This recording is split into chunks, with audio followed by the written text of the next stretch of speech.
یہ ہے کائنات کا سب سے بڑا سچ. ہندوستان میں بیٹھ کے کہیں تو سچ، پاکستان میں بیٹھ کے کہیں تو سچ، امریکہ میں کہیں تو سچ، اسرائیل میں کہیں تو سچ، ایران میں کہیں تو سچ، صبح کو کہیں تو سچ، شام کو کہیں تو سچ، دن میں کہیں تو سچ، اور رات میں کہیں تو سچ.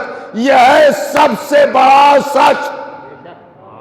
تو اس کا مطلب یہ ہے کہ یہ سچ بولنے والا سب سے بڑا سچا. بڑے غور سے سن رہے ہیں آپ حضرات. بھائی ابھی میں اس منزل پر بھی آؤں گا جو آپ چاہتے ہیں. ابھی تو سارے مسلمانوں کو خوش کر لینے دیجئے.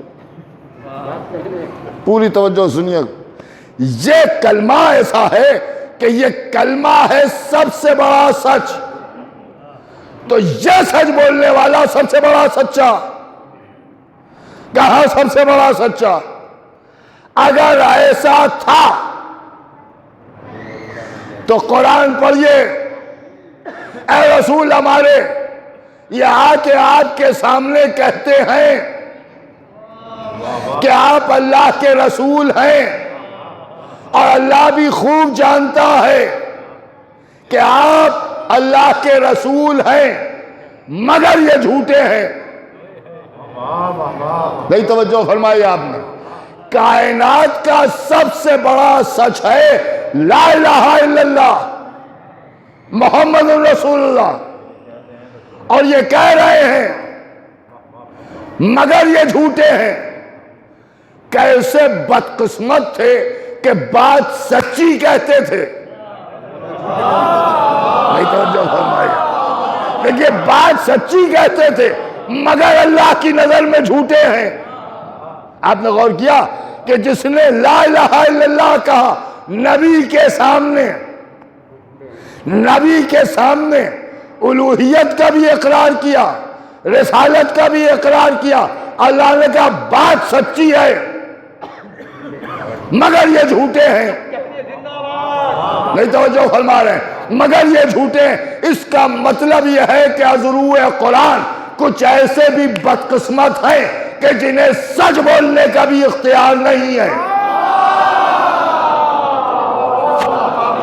دیکھیے سچ بول رہے ہیں مگر جھوٹے ہیں. تو میں نے پوچھا پھر سچا کون؟ بھائی سچا کون؟ رسول نے آواز دی، میں بتاؤں گا سچا کون.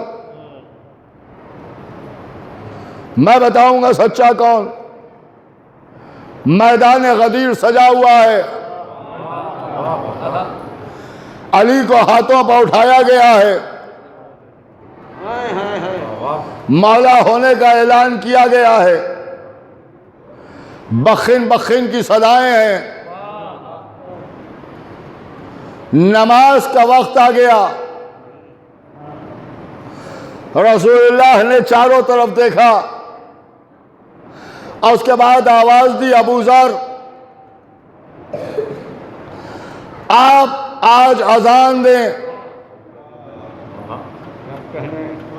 پوری ذمہ داری سے آپ کے سامنے عرض کر رہا ہوں، اپنی نہیں یا غیروں کی کتابوں میں دکھاؤں گا. ابو ذر آج آپ اذان دیں. ابو ذر اذان دینے کے لیے کھڑے ہوئے. لوگ جلدی جلدی دوڑ دوڑ کے آ گئے، جماعت میں کھڑے ہو گئے. نماز پڑھنا ہے، اذان دے رہے ہیں ابو ذر. اور اذان میں اعلان ولایت علی کیا پوری ذمہ داری سے. رسول اللہ کے دور میں اعلان ولایت علی ہوا، اور جیسے ہی اعلان ولایت علی ہوا ویسے ہی وہ صاحب جو ہر معاملے میں بگڑ جاتے تھے اس میں کچھ زیادہ ہی بگڑ گئے، اور دوڑتے ہوئے رسول اللہ کے پاس آئے. رسول اللہ سے کہا یا رسول اللہ، دیکھا آپ نے ابو ذر نے کیا کہا. ابو ذر کی جو شکایت کی تو رسول اللہ کی تیوریوں پر بل پڑے. غور سے دیکھا، کیا کہا کہ آپ نے دیکھا نہیں اذان میں علی کا نام بہا لیا. پورے چیلنج سے آپ کے سامنے عرض کر رہا ہوں، غلط ثابت کیجئے تو مذہب بدلنے کے لیے تیار ہوں. خالی نظریے کی بات نہیں ہے، مذہب بدلنے کے لیے تیار ہوں. اور میں کسی سے یہ نہیں کہتا کہ اگر صحیح ثابت ہو جائے تو آپ بھی ہمارے مذہب میں آ جائیے گا، کیونکہ یہاں ہر آدمی نہیں آ پاتا.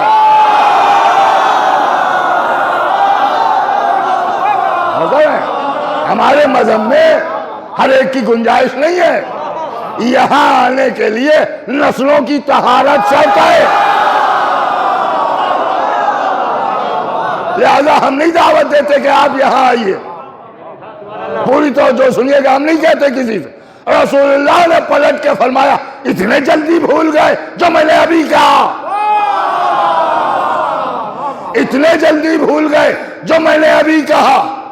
کہا یا رسول اللہ کیا فرما رہے ہیں؟ ابو ذر نے بہا لیا. کہ تم بھول جانے والے ہو، ابو ذر یاد دلانے والے ہیں. ابو ذر یاد دلانے والے ہیں. اور اس کے بعد ایک عجیب خوبصورت سا جملہ ارشاد فرمایا، ترمذی میں دیکھا ہے، اور ترمذی سے تو مسلمان انکار ہی نہیں کر سکتا. یہ مجمع انکار کر دے بات الگ ہے، ہم نے تو بڑے بڑوں کا انکار کر دیا. پوری توجہ سنیے گا. اس میں نے دیکھا ہے، اب جو یہ بھیڑے، تو رسول اللہ نے مڑ کے فرمایا کہ تم ابو ذر کی شکایت کر رہے ہو. تمہیں معلوم ہے ابو ذر عیسی ابن مریم جیسے ہیں. عیسی ابن مریم جیسے ہیں.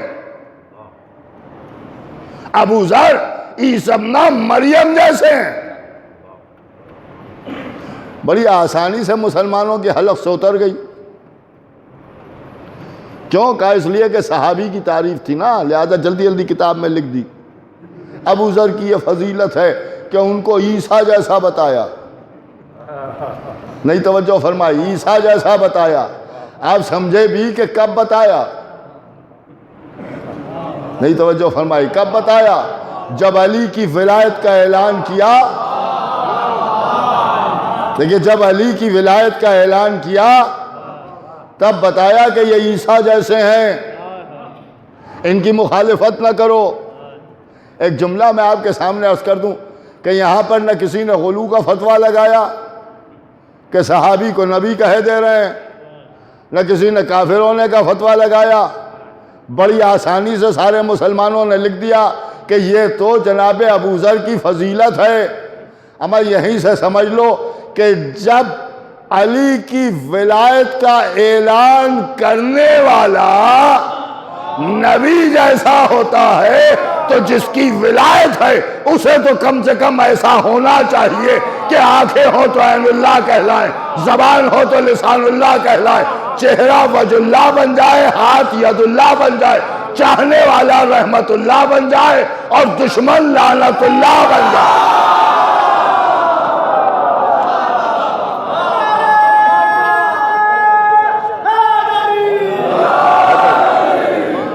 آپ لوگوں نے فرمایا، یہ حدیث ارشاد فرمائی.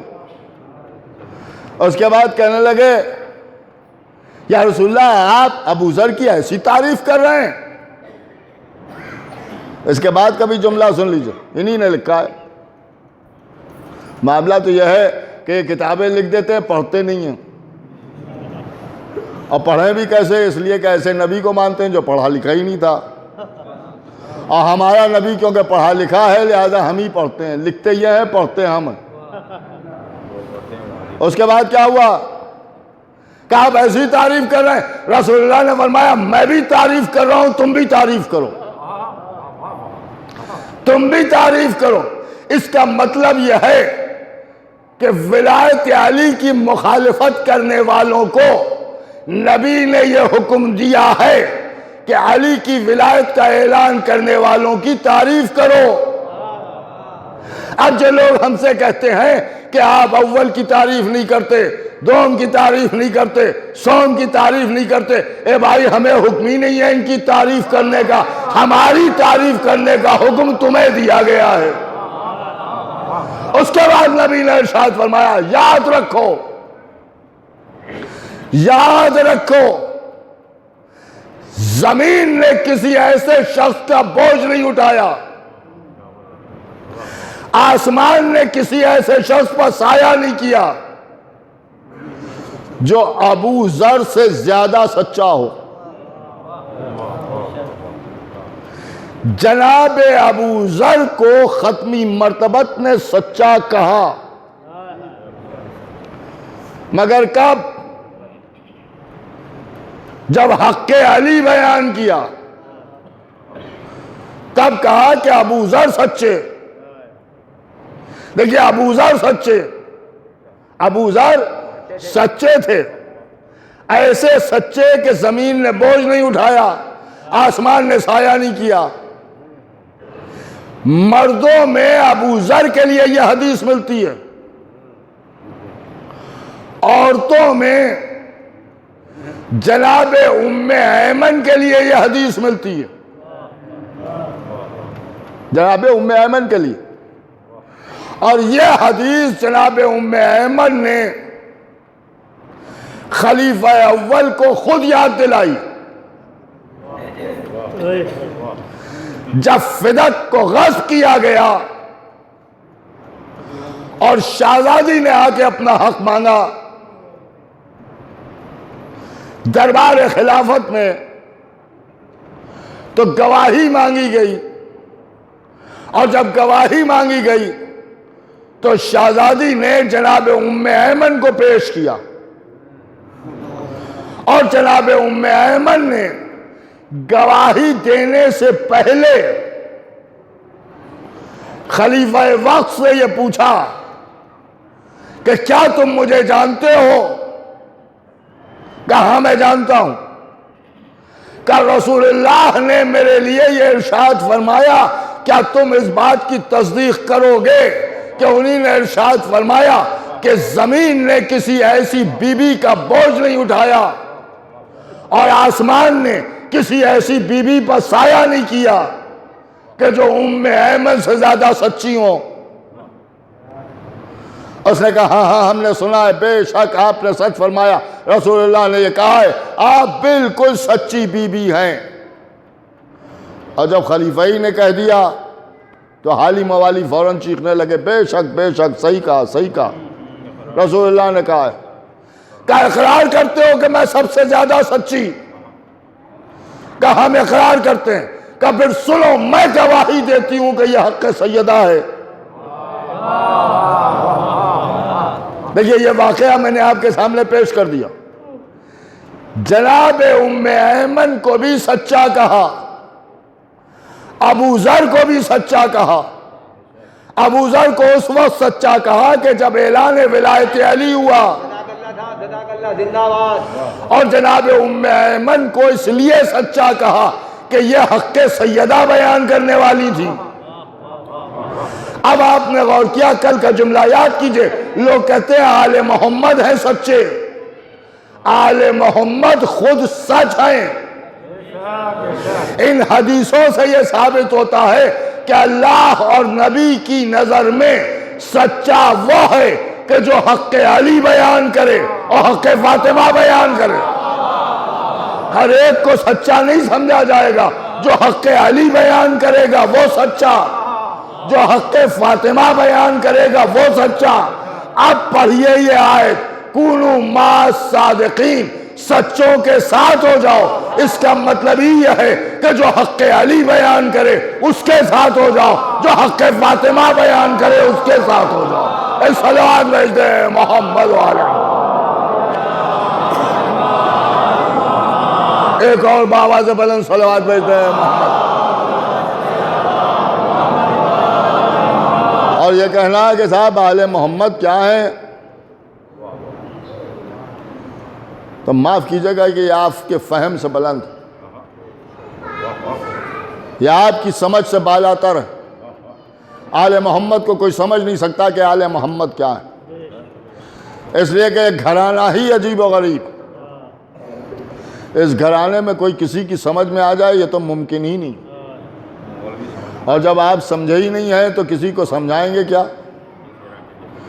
یہاں تڑپ تڑپ کے کہتے ہیں کہ صاحب ہم حسین کو پہچنوائیں گے، ہم حسین کو پہچنوائیں گے۔ بس آخری بات عرض کر رہا ہوں،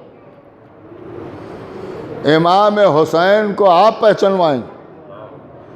آپ کو کتنے لوگ پہچانتے ہیں؟ آپ کو کتنے لوگ پہچانتے ہیں جو آپ پہچنوائیں؟ امام حسین اس بات کے محتاج نہیں ہیں کہ کوئی انہیں پہچنوائے۔ یہ بات صحیح ہے کہ ہر آدمی کسی نہ کسی انداز سے پہچانا جاتا ہے، طریقے الگ الگ ہوتے ہیں، انداز الگ الگ ہوتا ہے، پہچان کے بہت سے ذریعے ہوتے ہیں، کسی نہ کسی ذریعے سے کوئی نہ کوئی پہچانا جاتا ہے۔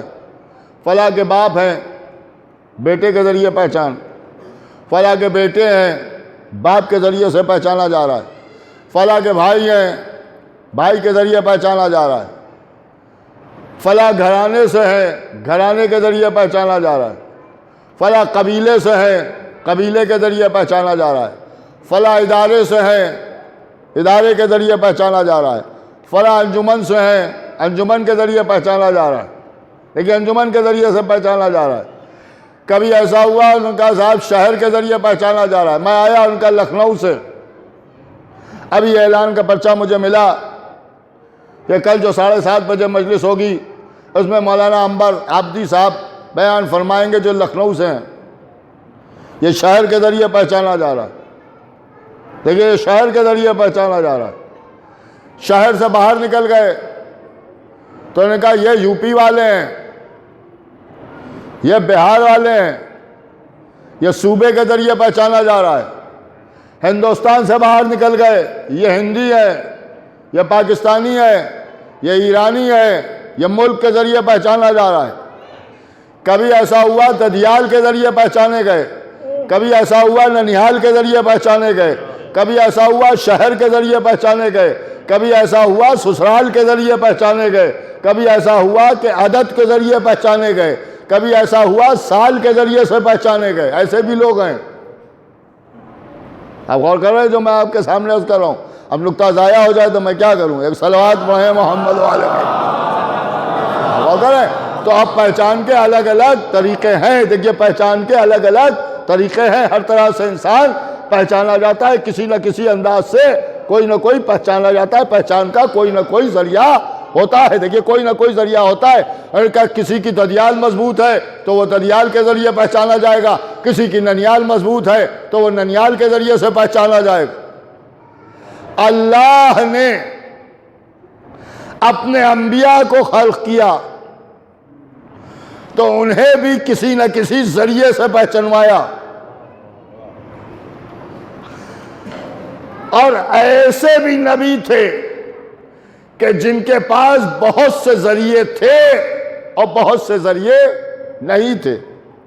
مثال کے طور پر حضرت عیسیٰ بغیر باپ کے پیدا ہوئے، تو جب باپ نہیں ہے تو باپ کے ذریعے نہیں پہچانے جائیں گے، اور جب باپ نہیں ہے تو ددیال نہیں ہے، ددیال کے ذریعے نہیں پہچانے جائیں گے۔ لہٰذا اللہ نے ماں کے ذریعے پہچنوایا، عیسیٰ ابن مریم ماں کے ذریعے پہچنوایا گیا۔ جناب نوح کو سفینے کے ذریعے پہچنوایا، ابراہیم کو خلت کے ذریعے پہچنوایا، موسیٰ کو ہیبت کے ذریعے پہچنوایا۔ لیکن آدم کا معاملہ ایسا تھا کہ پہچان کا کوئی ذریعہ نہیں تھا، بغیر ماں باپ کے پیدا ہوئے، تو نہ ددیال ہے، نہ ننیال ہے، نہ خاندان ہے، اس لیے کہ خاندان آدم سے پہچانے جائیں گے، آدم خاندان سے نہیں پہچانے جائیں گے، بغیر ماں باپ کے آئے ہیں۔ لہٰذا اللہ نے خلافت کے ذریعے پہچنوایا کہ میں زمین پر ایک خلیفہ بنانے والا ہوں، خلافت کے ذریعے پہچانے گئے۔ اللہ نے اپنی ذات کو پہچنوایا تو کبھی سورج کے ذریعے، کبھی چاند کے ذریعے، کبھی کائنات کے ذریعے، مخلوق کو دیکھتے جاؤ، خالق کو پہچانتے جاؤ۔ سب کو کسی نہ کسی ذریعے سے پہچانا گیا، لیکن جب ہمارے ختمی مرتبت کائنات میں آئے تو پہچان کے سارے ذریعے موجود تھے اور بہتر سے بہتر تھے. ان کے باپ سے بڑھ کے کسی کا باپ نہیں، ان کی ماں سے بڑھ کے کسی کی ماں نہیں، ان کے ددیال سے بڑھ کے کسی کا ددیال نہیں، ان کے ننیال سے بڑھ کے کسی کا ننیال نہیں، ان کے قبیلے سے بڑھ کے کسی کا قبیلہ نہیں، ان کے خاندان سے بڑھ کے کسی کا خاندان نہیں. جہاں آئے وہ شہر مکہ، جہاں ہجرت کی وہ شہر مدینہ. اللہ جس رشتے سے چاہتا پہچنوا دیتا، کوئی مسئلہ نہیں. لیکن اللہ نے جب اپنے نبی کو پہچنوایا تو اپنے رشتے سے پہچنوایا. ما محمد الا رسول، رسالت کے ذریعے پہچنوایا. اس لیے کہ سب سے زیادہ جو مضبوط رشتہ اللہ کی نظر میں تھا وہ اللہ کا تھا. اللہ نے اپنے رشتے سے پہچنوایا. لیکن ہم نے عجب منظر دیکھا کہ جب اہل فرش کے سامنے پہچنوایا تو اپنے ذریعے، اور جب اہل عرش کے سامنے پہچنوایا تو فاطمہ کے ذریعے. ہم فاطمہ تو آپ نے غور فرمایا، یعنی نبی اگر پہچان میں آئیں گے تو پہچان کے دو ذریعے ہیں، یا اللہ کے ذریعے یا فاطمہ کے ذریعے. میں نے ہاتھ جوڑ کے کہا پروردگار فاطمہ کے ذریعے پہچنوا رہا ہے، علی کے ذریعے بھی پہچنوایا جا سکتا تھا.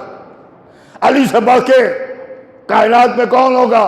اور پھر کفو ہے شہزادی کے، کیا کہنا علی کا. آئے تو کعبے میں آئے،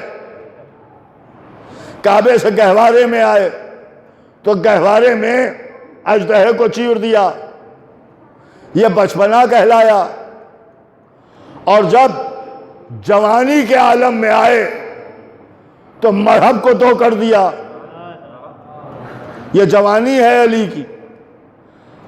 اب ظاہر سی بات ہے کہ علی کے بھی بڑے فضائل ہیں، ذکر بھی عبادت، فکر بھی عبادت، چہرے کو دیکھنا بھی عبادت، والے بھی یہی، جنت تک لے جانے والے بھی یہی.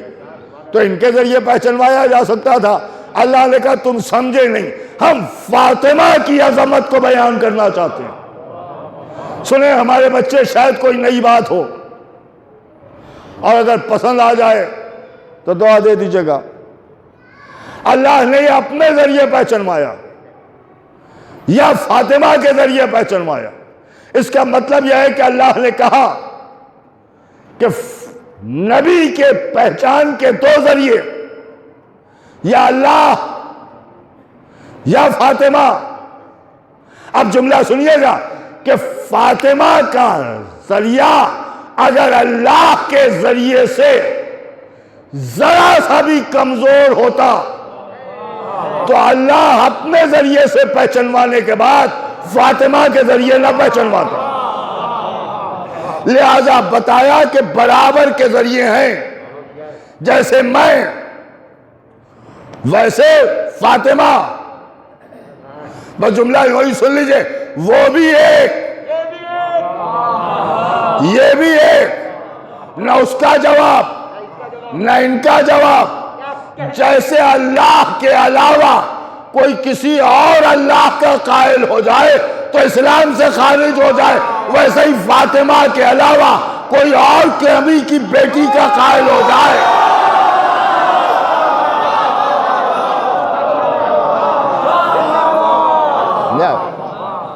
لہذا نبی کی بیٹی ہونے میں بھی یہ واحد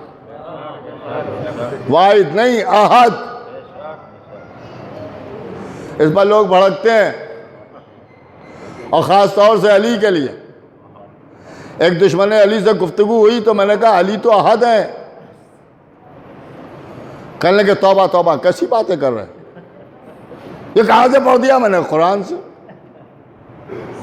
کہنے قرآن میں ہے کہ علی احد ہے. میں نے کہا بے شک، ہم نے تو نہیں دیکھا. دیکھا خوب آپ نے، مگر کیونکہ عداوت علی کا چشمہ لگا کے دیکھا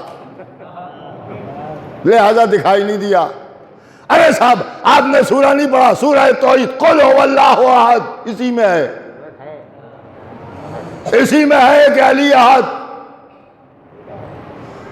پورے چیلنج سے عرض کر رہا ہوں، اور یہ وہ باتیں ہیں جو آسانی سے لوگ پڑھتے نہیں ہیں، گھبراتے ہیں. میں کسی سے گھبراتا نہیں ہوں. قل هو اللہ احد، اللہ احد ہے، واحد نہیں ہے. حالانکہ واحد کے معنی بھی ایک، احد کے معنی بھی ایک. واحد اس ایک کو کہتے ہیں جس کے دو آدھے ہو جائیں.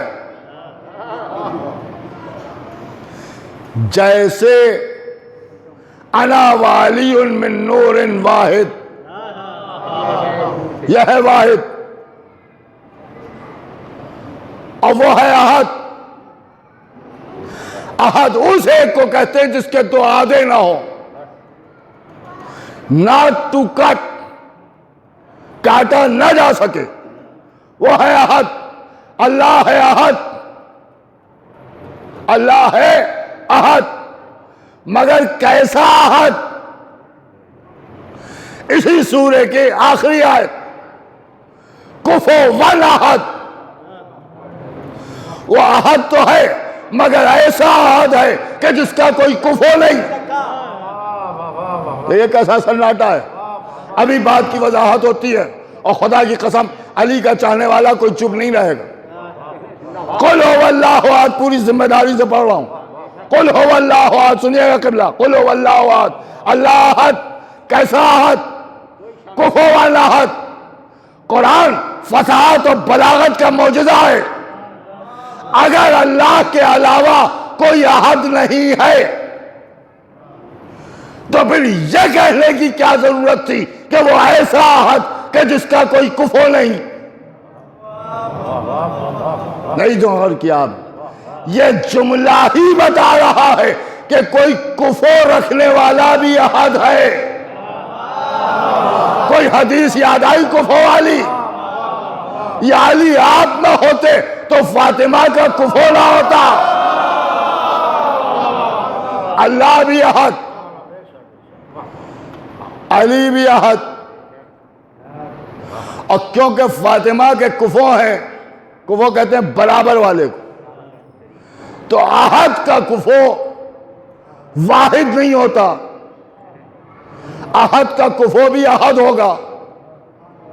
اللہ بھی احد، علی بھی احد، فاطمہ بھی احد. کیا احدیت کا سلسلہ ہے؟ لیکن میرا بھی جوڑنے میں بھی جواب نہیں. اللہ کے مقابلے میں تین ایسے آئے جنہوں نے خدائی کا دعویٰ کیا، مگر وہ احد تھا، احد رہا. علی کے مقابلے میں تین ایسے آئے جنہوں نے خلافت کا دعویٰ کیا، مگر علی احد. فاطمہ کے مقابلے میں بھی تین بیٹیاں بنائی گئیں، مگر نبی کی بیٹی ہونے میں احد. اور خدا کی قسم قربانی دینے میں اگر کوئی احد ہے تو وہ حسین ابن علی، جن کا کوئی جواب نہیں. حسین کربلا کی سرزمین کے اوپر آپ یہاں تشریف لائے.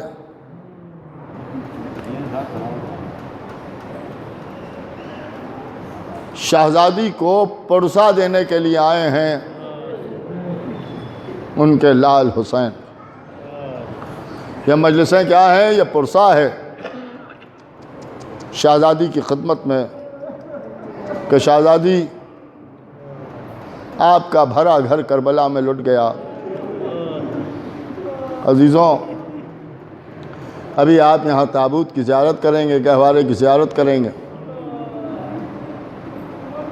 اس گہوارے کی زیارت کریں گے کہ جو کربلا میں جل گیا.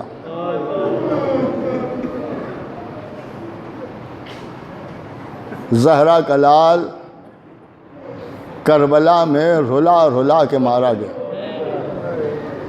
مجھے یہ حکم ہے کہ شہزادہ علی اصغر کے مصائب بیان کروں. میں کیا بیان کروں؟ 6 مہینے کا حسین کا لال، 3 دن کی بھوک اور پیاس، گہوارہ عرب کی گرمی، ماں بیٹھی ہوئی گہوارے کی جمبانی کر رہی، شب عاشور علی اصغر کے چہرے کا رنگ متغیر ہوا۔ رباب نے تڑپ کے زینب کو پکارا، شہزادی زینب آئیں کہ دیکھیے میرے بچے کو کیا ہو گیا۔ شہزادی زینب نے جھک کے گہوارے میں علی اصغر کا چہرہ دیکھا اور اس کے بعد فرمایا کہ بی بی رباب آپ پریشان نہ ہوں، آپ کو یاد ہے نا کہ جب صغرا کی گود سے علی اصغر نہیں آ رہے تھے تو میرے بھیا نے نہ جانے کیا کان میں کہہ دیا کہ بچہ ہمک کے باپ کی آغوش میں آ گیا۔ لہٰذا اس سے یہ ثابت ہوتا ہے کہ میرے بھیا کا کوئی اہم کام ہے کہ جو علی اصغر سے وابستہ ہے، اور جب تک وہ کام مکمل نہ ہو جائے اصغر اس دنیا سے نہیں جا سکتا۔ کچھ دیر کے بعد بچہ اپنی حالت پر آ گیا۔ صبح عاشور نمودار ہوئی، حسین لاشوں پر لاشیں لاتے رہے، اور پھر وہ وقت بھی آیا کہ اب مقتل میں آ کے آواز دی، حل من ناصر ینصرنا، دوستوں کے لاشیں تڑپے، کٹی ہوئی گردنوں سے صدائے لبیک بلند ہوئی۔ اشارے سے منع فرمایا میں تمہیں نہیں بلا رہا ہوں۔ خیمے سے شور گریہ بلند ہوا۔ حسین گھوڑا دوڑاتے ہوئے در خیمہ پر آئے۔ زینب ابھی تو حسین زندہ ہے، کیوں رونا ہو رہا ہے؟ کہ بھیا آپ کی صدائے استغاثہ سن کے علی اصغر نے اپنے آپ کو جھولے سے گرا دیا، لاؤ میرے بچے کو مجھے دے دو، میں جا کے لعینوں سے پانی مانگوں۔ بچے کو ہاتھوں پہ لیا، ابا کا سایہ کیا، میدان میں آئے، سوال آپ کیا۔ ادھر سے خدا لعنت کرے پسر سعد پر کہ عمر سعد نکل کے آیا اور کہتا ہے آئینہ آئینہ حرملہ اختہ کلام الحسین۔ حرملہ نکلا، 3 بھال کا تیر چلہ کمان میں جوڑا، علی اصغر کے گلے کا نشانہ لیا۔ بچے نے باپ کا چہرہ دیکھا، بابا خدا حافظ۔